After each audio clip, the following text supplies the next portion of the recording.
Hello everyone, I'm Cheng Yu from Taiwan. My project at the 2024 MOSTRATEC is Star Cluster Evolution, reviewed by GAIA. And before I tell you what my project is about, let's learn a little bit more about astronomy. Here is a picture of a beautiful night sky. But did you know that not every single dot is necessarily one star? This is the difference between a field star and a star cluster.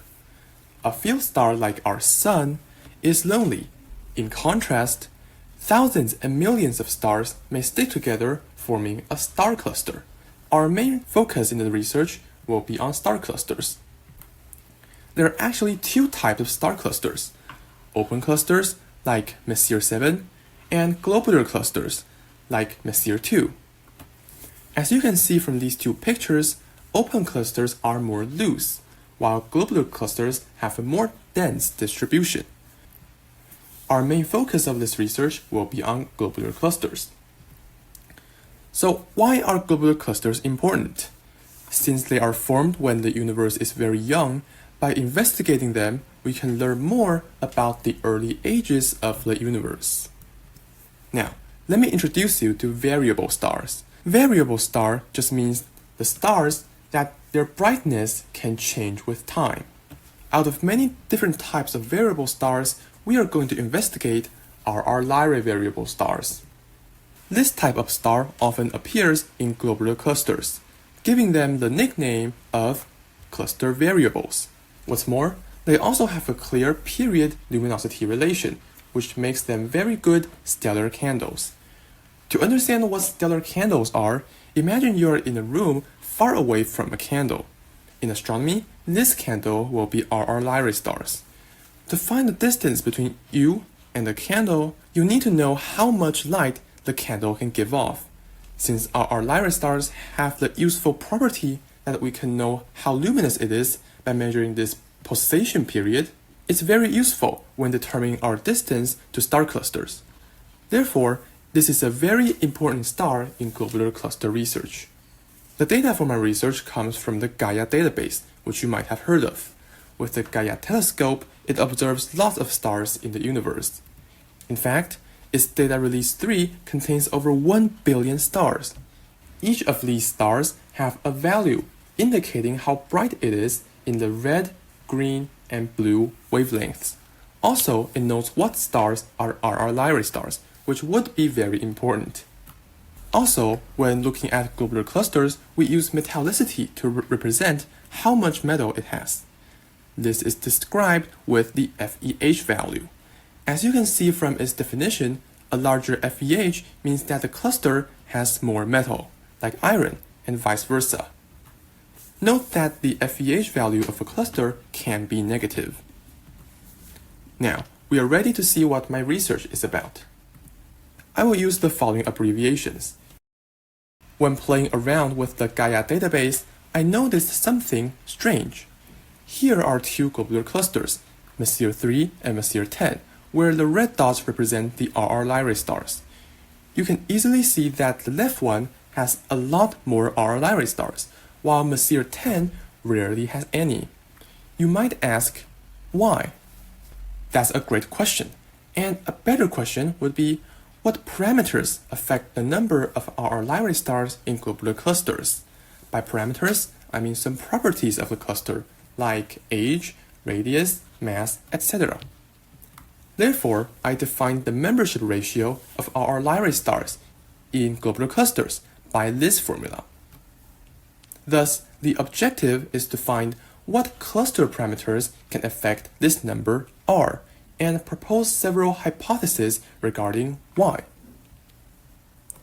Now, let's take a look at the methods I've used in this research. For each globular cluster, I first need to determine how big it is in the sky. After filtering out stars that I don't want, I will then count the number of stars and the number of RR Lyrae stars in the cluster. Finally, I can calculate the membership ratio R defined earlier and do some regression. First, I need to remove field stars. Here is what I might see using data from the GAIA database. You might think it's just a globular cluster, but there are actually lots of field stars interfering with my view. These are the stars that are roughly evenly distributed in the sky that I need to remove. So, how did I do it? I split the image into a 3x3 grid. Then, I counted the number of stars in each grid, with the center grid having the most stars, of course. I expand the search dimension until the surrounding 8 cells have almost the same number of stars. This way, I can determine the actual number of stars in the cluster. When the standard deviation, which measures the separation of the data of the surrounding 8 cells, is the smallest, I record that search dimension as the dimension of the cluster. Next, I fitted the isochrone line, which is the green line shown here, onto the color magnitude diagram of the cluster, which plots the temperature of stars on the x-axis and magnitude on the y-axis. Put simply, the isochrone line is where the stars should be located on the diagram. So, after fitting this line to the plot, I remove the variable stars that are too far away from this isochrone line. Then, I counted the number of RR Lyrae stars. By knowing the total number of stars and the number of RR Lyrae stars, I could calculate the membership ratio. After that, I defined some variables.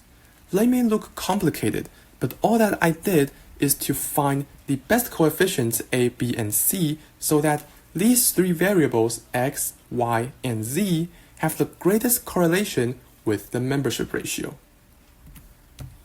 Here, I have used A to represent the cluster age, R to represent the cluster's radius, F for metallicity, and remember that R means the membership ratio. First, what is the relationship between the membership ratio and the cluster age, radius, and metallicity?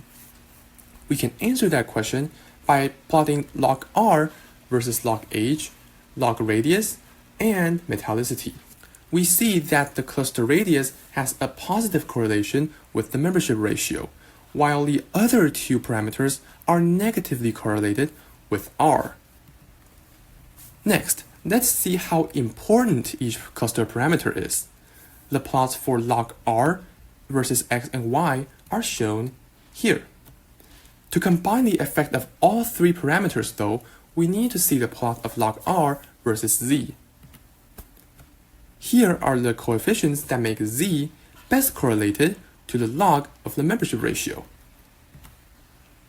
By multiplying these coefficients by typical values of each parameter, I concluded that age, radius, and metallicity influence the membership ratio, listed in decreasing order of impact. The correlation coefficient of this linear fit is 0.613. There is also another quantity called the p-value, calculated to be 0.004. What does this mean?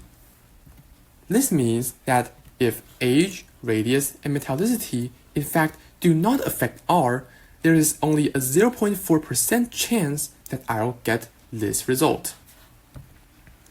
In other words, I'm pretty sure that these 3 parameters do play a role on the membership ratio. This proves that my result has statistical significance. Now, let's take a look at clusters Messier 54 and Messier 10, which have quite high and low values of R respectively. After reading past research, I concluded that the formation of RR Lyrae stars may be influenced by the home galaxy. Moreover, Messier 10's low RR Lyrae membership ratio could be attributed to a unique mass loss history. To explain the correlation between radius and the membership ratio, I hypothesized that the formation of RR Lyrae stars could be correlated with tidal forces, based on evidence given by past research. Finally, here is a summary of my findings. Feel free to pause the video and take a screenshot. Here are my references. Special thanks to the European Space Agency for providing the data of the GAIA mission. Alright, that wraps up my presentation. Thank you so much for listening. I hope I can see you at MOSTRATEC 2024 in Brazil.